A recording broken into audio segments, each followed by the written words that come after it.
Durante um ano, exatos um ano de terapia, eu na força do meu braço não consegui vencer e me libertar. Piorou, porque eu sabia que estava me fazendo mal e eu tentava na força do meu braço controlar aquilo que já tinha saído do controle há muito tempo.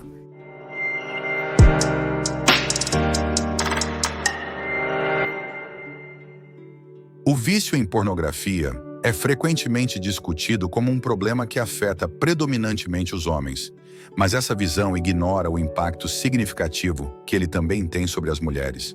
Embora os estigmas e as expectativas sociais possam fazer com que as mulheres sejam menos propensas a admitir ou buscar ajuda para esse tipo de vício, a realidade é que ele pode afetá-las de maneira igualmente profunda e complexa. O vício em pornografia é muitas vezes retratado como um problema masculino, mas essa visão limitada ignora a realidade de muitas mulheres que também lutam com essa dependência. Assim como os homens, as mulheres podem se ver presas em um ciclo de compulsão, vergonha e isolamento, o que leva uma mulher a se viciar em pornografia. Muitas vezes o vício começa como uma forma de escapar de emoções dolorosas, de lidar com a solidão, ou como uma tentativa de preencher um vazio emocional. A pornografia oferece uma fuga temporária, mas rapidamente se transforma em uma prisão, onde o alívio é seguido de culpa e vergonha. Para as mulheres, o vício em pornografia pode ter efeitos devastadores em suas relações pessoais. O distanciamento emocional, a perda de intimidade e a desconexão com o parceiro são comuns. Há também o impacto na autoestima, onde a imagem corporal e a percepção do que é uma sexualidade saudável são distorcidas. Embora o vício em pornografia entre mulheres seja menos discutido, isso não significa que seja menos real ou menos doloroso. Mulheres viciadas em pornografia podem sentir que estão falhando como esposas, namoradas ou até mesmo como seres humanos, alimentando um ciclo de autoaversão.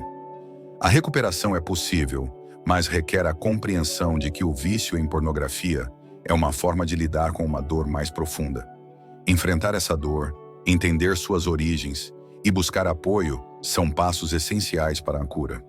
Mulheres que enfrentam esse vício precisam de ambientes de apoio que reconheçam suas experiências e lhes ofereçam as ferramentas para reconstruir suas vidas e relações. Assim como os homens, as mulheres merecem um espaço para curar, para aprender a se reconectar consigo mesmas e com os outros, e para reconstruir uma vida onde a intimidade e a conexão sejam baseadas em amor e respeito, não em dependência e vergonha. É hora de falar sobre o que muitos evitam e descobrir como podemos superar isso, um passo de cada vez. Eu estou aqui para compartilhar essa história e espero que ela possa te ajudar a encontrar um caminho de volta para si mesmo. E o vício cada vez pior. Cada vez pior. Eu entrei num estado assim, sabe, que eu achei que eu estava até com depressão. Porque eu não queria sair de casa justamente para poder ficar acessando pornografia. Confiando em mim, e ao mesmo tempo que a pornografia fazia eu me sentir poderosa, no controle sobre o meu corpo, ao mesmo tempo, 5 segundos depois que desligava a pornografia, que acabava, onde eu tinha acessado, eu tinha aberto 30 abas no computador para pegar o ápice de cada uma, porque nenhuma mais me satisfazia, vinha aquele peso. Passou um ano, depois que eu finalizei com um psicólogo que eu não consegui na força do meu braço, uma cliente minha, que eu tinha treinado toda a equipe dela, ela me convidou para tomar um café. Gente, sempre acontecia alguma coisa para eu não conseguir nesse café.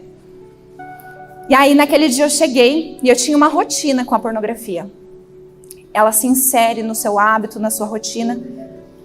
Eu acordava de manhã, tinha uma rotina com a pornografia, e daí eu tava naquela assim...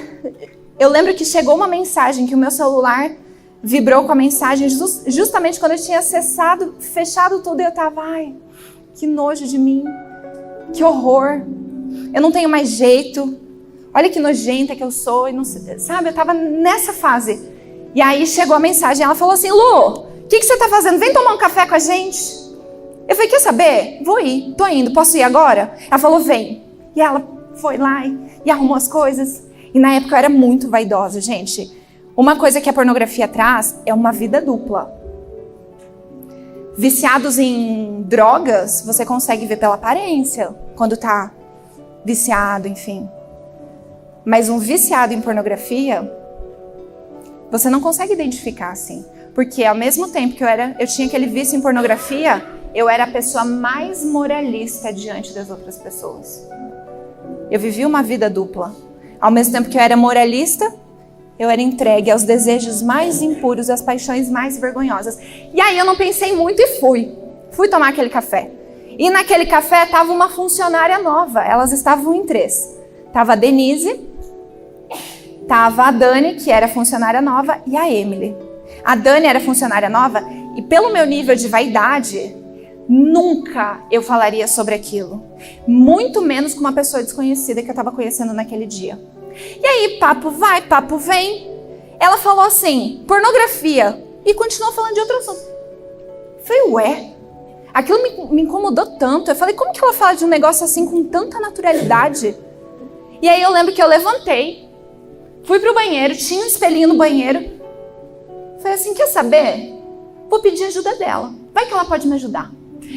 Me veio uma convicção que hoje eu sei que era o Espírito Santo. Eu abri aquela porta e falei assim, olha, eu vou falar antes que eu me arrependa. E eu disse tudo.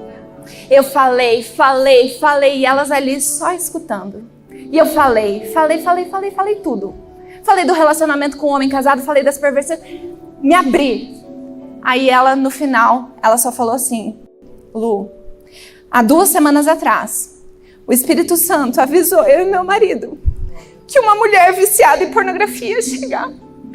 E a gente não sabia quem era, mas ele preparou a gente por 2 semanas para te receber. E amadas, elas não falaram mais sobre pornografia, elas começaram a evangelizar a minha vida. Elas começaram a ministrar a minha vida, falar do amor de Cristo, que Ele tinha morrido pelos meus pecados. Elas começaram a falar do sacrifício de cruz. Naquele momento, na época, eu não sabia o que era isso. Eu sentia pesos caindo dos meus olhos. Hoje eu entendo que eram as escamas que estavam sendo retiradas. E foi naquele momento que eu cheguei num ponto onde eu tinha crises de abstinência, eu desenvolvi gastrite nervosa, crises de enxaqueca, crises de ansiedade terríveis. Naquele momento eu podia experimentar o poder daquele que podia me libertar. Em 1 ano eu tentando me libertar sozinha, eu provei que na força do meu braço eu era miserável e fraca. Mas naquele café, que não era nem dentro de uma igreja, naquele café, eu podia experimentar a força dele vindo sobre mim. Eu aceitei ele ali.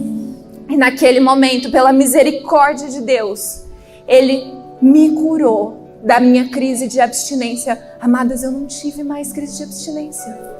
Isso significa que eu não fui mais tentada, minhas queridas, nos dias seguintes.